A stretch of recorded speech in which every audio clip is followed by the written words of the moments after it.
ఓం తత్సత్. జై గురుదేవ్. ఓం శ్రీకృష్ణ పరబ్రహ్మ నమః. శ్రీ గీతాదేవతాయ నమః. కర్మయోగం 3వ అధ్యాయంలో భగవద్గీత 4వ శ్లోకాన్ని కృష్ణ పరమాత్ముడు తెలియజేస్తున్నారు.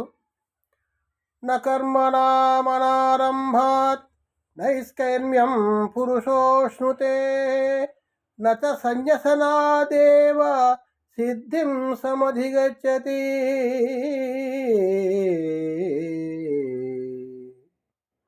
మనుష్యుడు కర్మలను ఆచరింపకయే నైష్కర్మ్యము అనగా యోగనిష్ట సిద్ధి అతనికి లభించదు.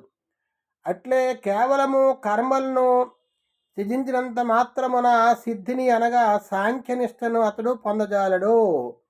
నైష్కర్మ్య సిద్ధిని పొందాలి అంటే కర్మ చెయ్యాలి. కర్మ చెయ్యకుండా కేవలము జ్ఞానముతోనే సిద్ధించదు. జ్ఞానము కలుగుతుంది కానీ కర్మ చెయ్యాలి. మన సంకల్పాలు వస్తుంటే దానికి ఆచరణలో పెట్టాలి. మనం శాస్త్రం ప్రకారంగా మనం ఏదైతే శాస్త్రం చెప్తుందో ఆ శాస్త్ర ప్రకారంగా మనం ఆచరించడానికి మనం ప్రయత్నం చేయాలి. కర్మ చేయాలి. కర్మ అంటే మంచి కర్మ. యజ్ఞం చేయాలి, తపస్సు చేయాలి, ధ్యానం చేయాలి, సద్గ్రంథ పఠనం చేయాలి, నిత్యము కూడా నిష్ఠలో ఉంటూ యమనియమాలు పాటిస్తూ ఉండాలి. పూజా విధానంలో నిత్యం పాల్గొంటూ ఉండాలి. నిత్య నైమిత్య కర్మలు చేస్తూ ఉండాలి. ఆ విధంగా ఒక మంచి కర్మ చేస్తూ ఉంటుంది కర్మ. అది సత్కర్మ. నిష్కామ కర్మ చేస్తూ ఉంటే కొన్ని సంవత్సరాలకి కొన్ని జన్మలకైనా మనకి ఒక యోగ సిద్ధి కలుగుతుంది. ఆ విధంగా కర్మ చెయ్యాలి. నిత్యము కూడా మనం ఒక జ్ఞానంతో ఉంటే సరిపోదు. నిత్యము కూడా కర్మ చేస్తూ ఉండాలని పరమాత్మ తెలియజేశాడు.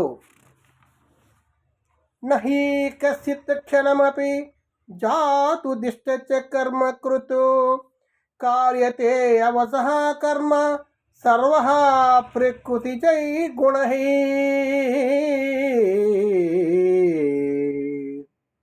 ఏ మనుషుడైనను ఏ కాలమందైనను క్షణమాత్రము కూడా కర్మను ఆచరింపగా ఉండలేడు.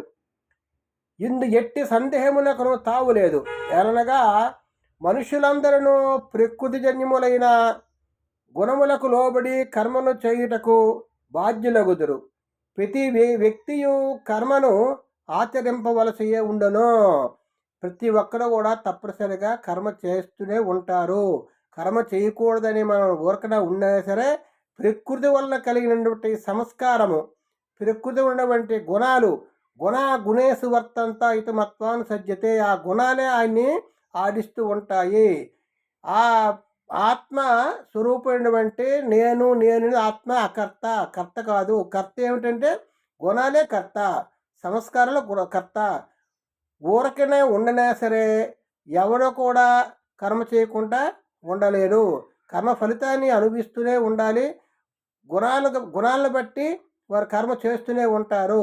ఆ విధంగా ఒక క్షణము కాలమైనను ఎవరు కూడా కర్మ చేయకుండా ఉండలేరు అని పరమాత్మ తెలియజేశారు. హరి ఓం తత్సత్. జై గురుదేవ్. ఓం నమో నారాయణాయ. లోకా సమస్త సుఖినో భవంతు. ఓం శాంతి శాంతి శాంతి.